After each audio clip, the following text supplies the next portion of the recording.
Olá, sejam bem-vindos ao encerramento da nossa unidade 2. Então vamos verificar aí na nossa cartela que essa aula é uma aula de revisão e avaliação.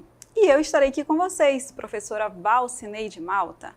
Então, vamos iniciar a nossa aula de revisão e avaliação.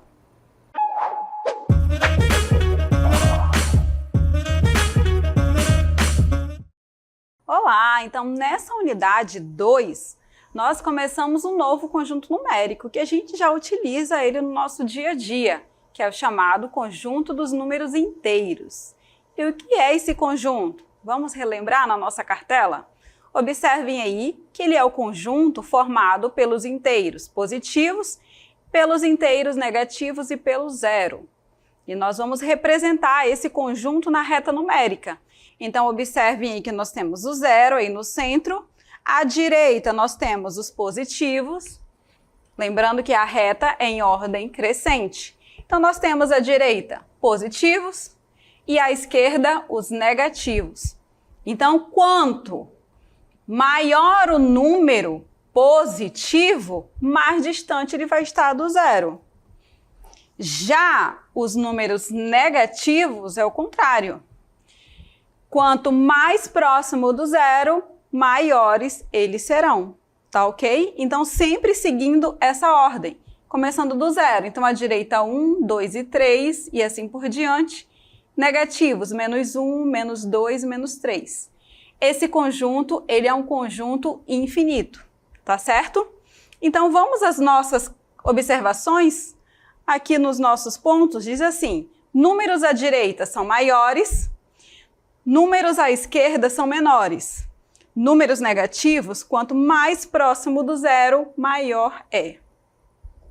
Todo número positivo, ele é maior que qualquer número negativo, tá certo? Então, se você for fazer uma comparação, lembre-se, o positivo sempre será maior que o número negativo, certo? O zero também é maior que qualquer número negativo.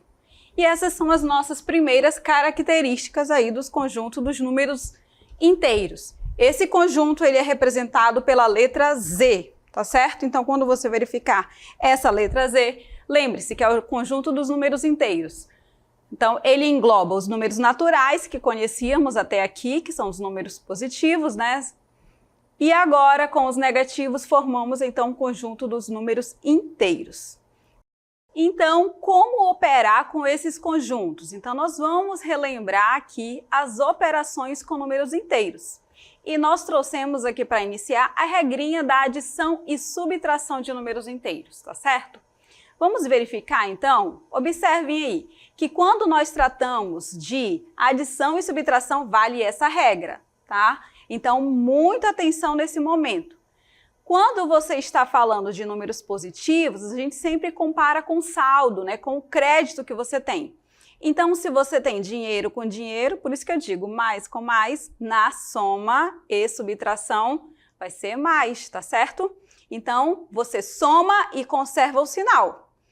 E se for menos com menos, dívida com dívida vai ser o quê? Dívida. Então, se você for somar negativo com negativo, o resultado vai continuar negativo, tá certo? Então, mais uma vez, sinais iguais, soma e repete, soma e conserva o sinal, tá ok? E quando os sinais são diferentes, professor, observem lá, ó, mais com menos, menos com mais. Aí você vai subtrair um do outro e vai colocar o sinal do maior valor absoluto, do maior módulo, tá ok? Então, se eu tenho um dinheiro com uma dívida, então você vai subtrair o dinheiro da dívida, não é assim? Então, por isso que mais com menos, menos com mais, subtrai e coloca o sinal do maior módulo, tá ok? Vamos observar na prática, então, essa regrinha? Trouxemos, então, uma situação problema para que a gente possa resolver juntos, tá? Olha aí na nossa cartela. Problemas envolvendo adição e subtração de números inteiros. Débito ou crédito? Quando eu falo em débito, menos. Quando falo em crédito, positivo. Então, nós temos aqui, ó, sempre que devemos dinheiro, indicamos o valor por um sinal negativo, certo? Por menos. Sempre que recebemos dinheiro, indicamos o valor por um sinal positivo. E é isso que nós iremos fazer agora. Então, vamos à nossa situação? Olhem aqui na nossa cartela. Sendo assim, eu tinha um saldo. Saldo o quê? Negativo. Olha lá, então estava devendo de menos 520 no banco. Depositei 1.350, ou seja, de valor positivo. E paguei no débito as seguintes contas. Foi pago o aluguel, 950, e o supermercado, 230. Já que foi pago, saiu da conta, então nós vamos indicar com sinal negativo. E aí vem a pergunta, ao final das contas, qual será o meu saldo? Vamos então verificar. Vamos colocar débito para valores, débito indicado com o sinal negativo, tá certo?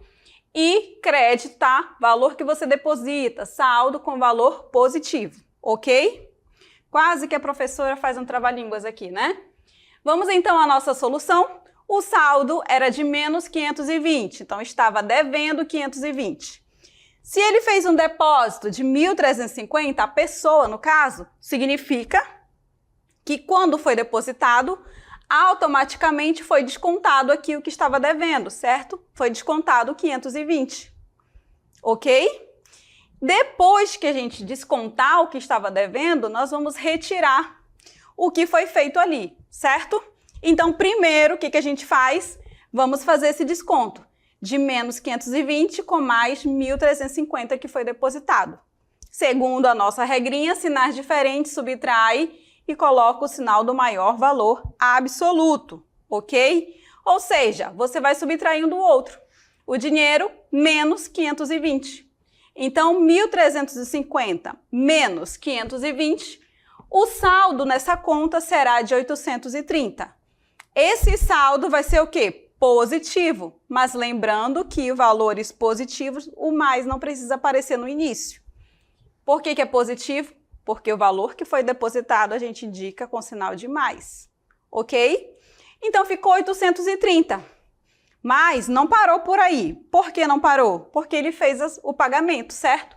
O pagamento do aluguel e o pagamento do supermercado. Quais foram os pagamentos? Menos 950 e menos 230. Então, nós vamos subtrair do saldo que ficou. Ou seja, 830 positivo, menos 950, menos 230. Vamos colocar isso de forma organizada? Então, observem aqui, ó.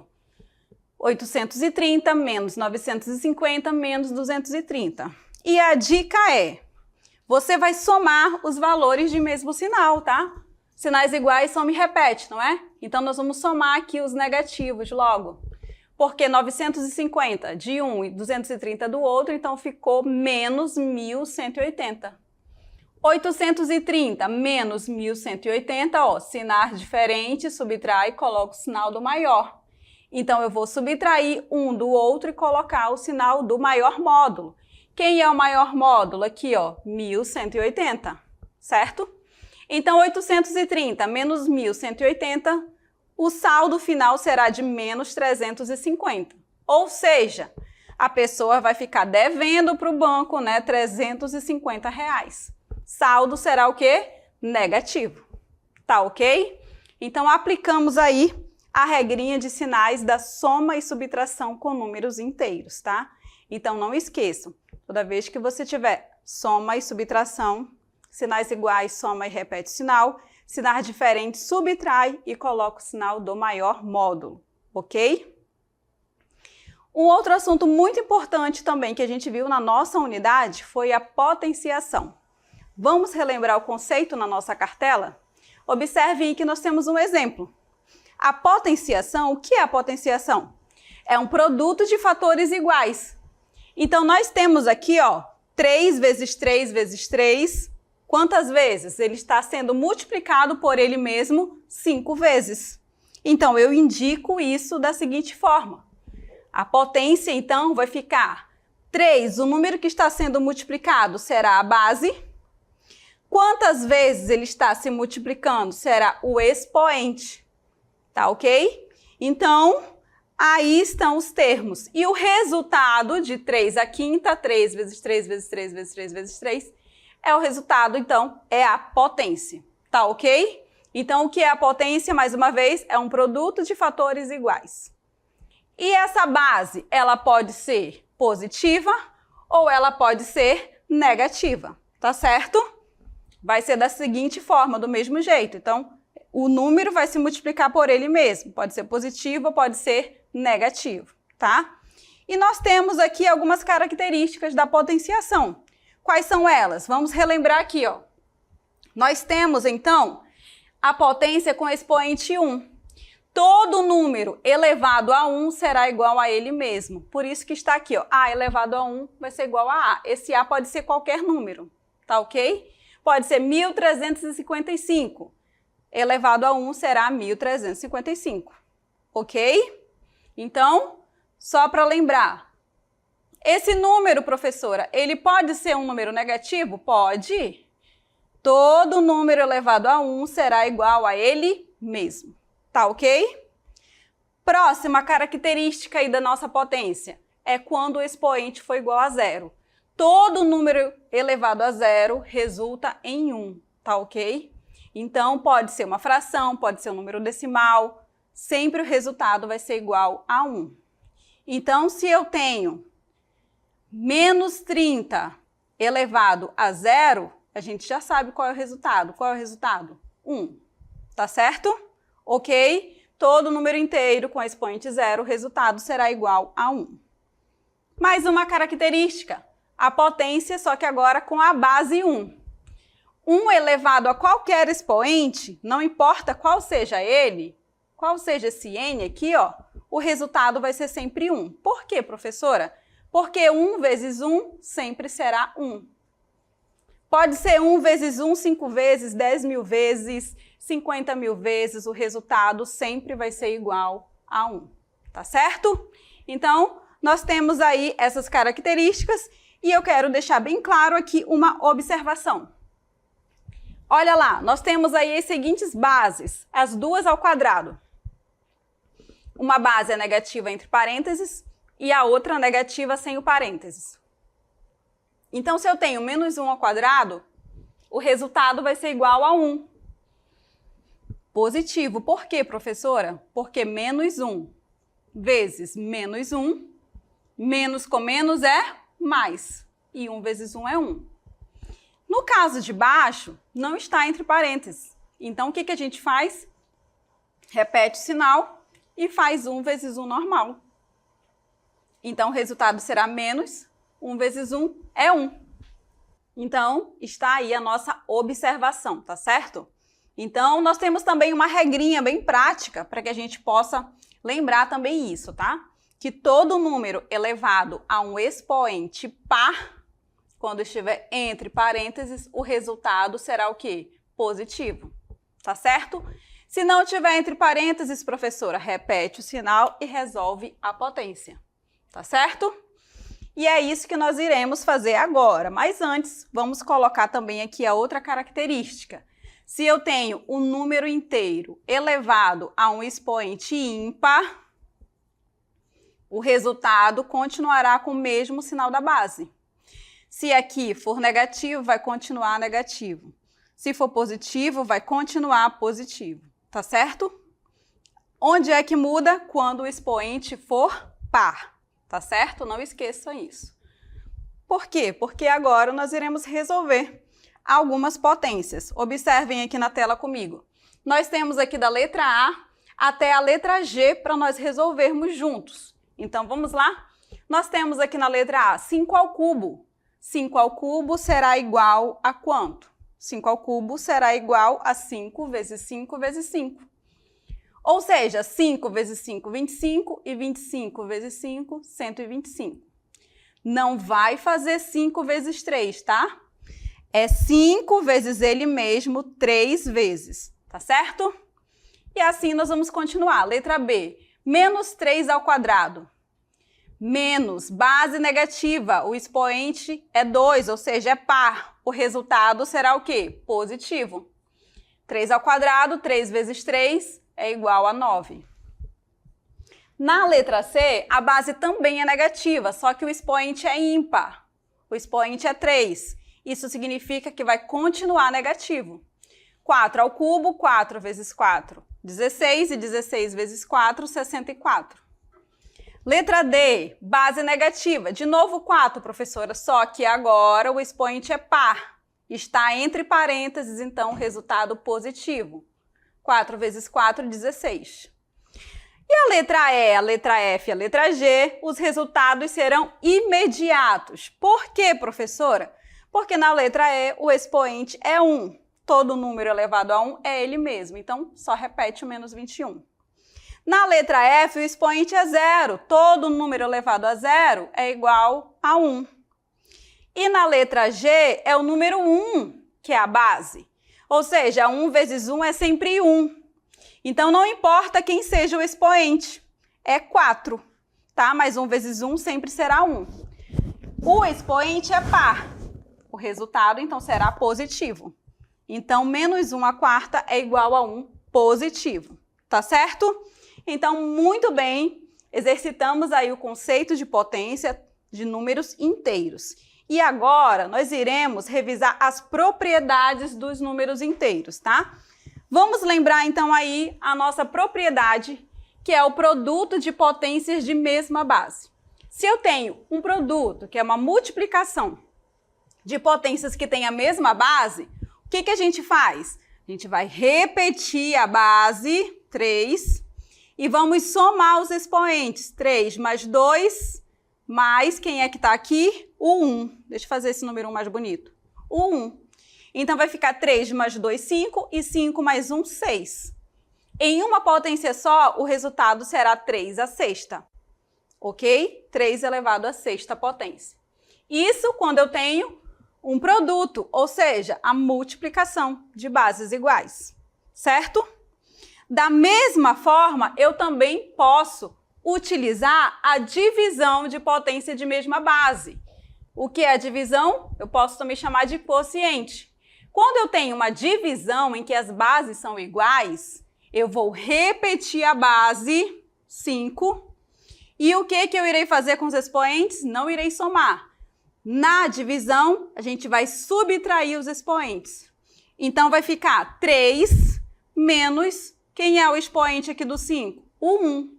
Então, 3 menos 1, o resultado será 5 ao quadrado. Tá certo? Temos mais uma propriedade, que é a potência de potência. Eu tenho um número elevado à potência e elevado à potência novamente. Nesse caso, o que eu faço?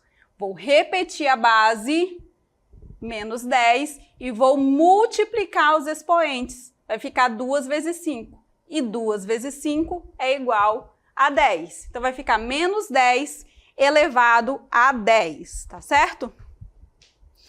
E agora, nós vamos revisar um outro conteúdo que é muito importante, que é a famosa probabilidade. O que é a probabilidade? São as chances de ocorrer um determinado evento, um determinado resultado. Então, na matemática, a gente pode calcular isso. E como é que a gente calcula a probabilidade? Então, quer dizer que a gente pode calcular aí as maiores chances, então, de um sorteio, de qualquer tipo de resultado em que tenha a frequência, aí nesse caso, experimentos aleatórios que tenham a mesma chance de ocorrer? Sim, a gente pode. E é isso que nós chamamos de probabilidade. Vamos lá, então, verificar na nossa cartela? A probabilidade é o estudo das chances de obtenção de cada resultado de um experimento aleatório. É o estudo das chances. Não quer dizer que você vai acertar, mas você calcula as maiores chances, tá certo? Ou a possibilidade daquilo acontecer. Então, isso é chamado de probabilidade. E como a gente calcula a probabilidade? Vamos aqui à nossa próxima cartela. Nós iremos fazer uma divisão. Ou seja, quando eu falo em divisão, também é chamado de razão. Nós vamos dividir o número de possibilidades favoráveis pelo número total de possibilidades. Então, aqui no numerador fica aquilo que eu quero encontrar, a chance, e aqui embaixo são todas as possibilidades. Como que eu faço isso na prática, professora? Nós vamos agora a um exemplo. Olha aqui o nosso primeiro exemplo de probabilidade. No lançamento de um dado não viciado, qual é a probabilidade de sair um número menor do que 3 na face voltada para cima? Então, em um dado, nós sabemos que um dado tem 6 faces, com numeração de 1 até 6. Então, nós vamos calcular a chance de obter um número menor do que 3. Então, nós vamos verificar a quantidade de possibilidades que podem ser menores que 3 dividido pelo total. Ou seja, o total nós chamamos de espaço amostral, que é todo o conjunto. No caso, as numerações de 1 até 6. Nós temos 6 possibilidades aí, certo? Que são todas. E o evento A é que saia um número menor do que 3, tá? Com a face voltada para cima. Nesse caso, quantas chances nós temos? Nós temos, então, números menores que 3 no lançamento de um dado. Eu tenho o número 1 e o número 2. Ou seja, eu tenho só 2 elementos aí, tá? 2 chances. Então, eu vou pegar essas 2 possibilidades e vou dividir pelo total, que é igual a 6, tá? Vamos fazer, então, essa divisão. Número de resultados favoráveis, que são 2, dividido pelo total. Então, vai ficar 2 sobre 6. E 2 sobre 6 eu posso simplificar por quanto? Por 2. 2 dividido por 2 é 1 e 6 dividido por 2 é 3. Então, a probabilidade é de 1 para 3. O resultado pode ficar assim, em fração, ou você também pode passar isso para porcentagem. 1 dividido por 3 é uma dízima periódica, 0,333 infinitamente. Esse número decimal para porcentagem você multiplica por 100, lembra? E ao multiplicar por 100, então a gente avança 2 casas decimais. Possibilidades, as chances de ocorrer isso em porcentagem é de 33%, tá certo? Então, aí vimos então o resumo, tá, do que é a probabilidade, de como calcular a probabilidade.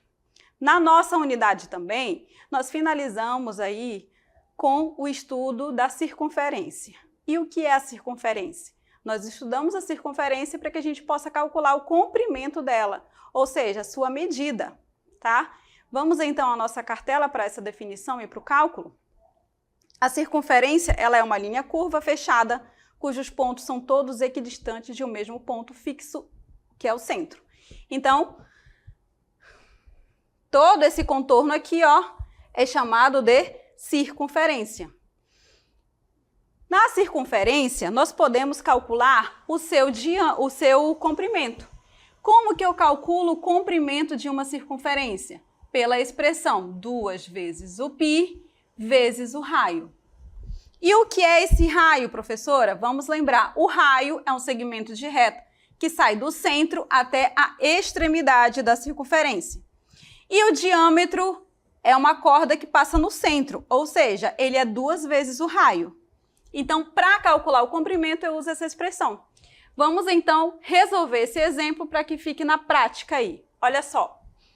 Para realizar o teste físico em determinado concurso da PM, os candidatos devem correr ao redor de uma praça circular, cujo diâmetro mede 120 metros.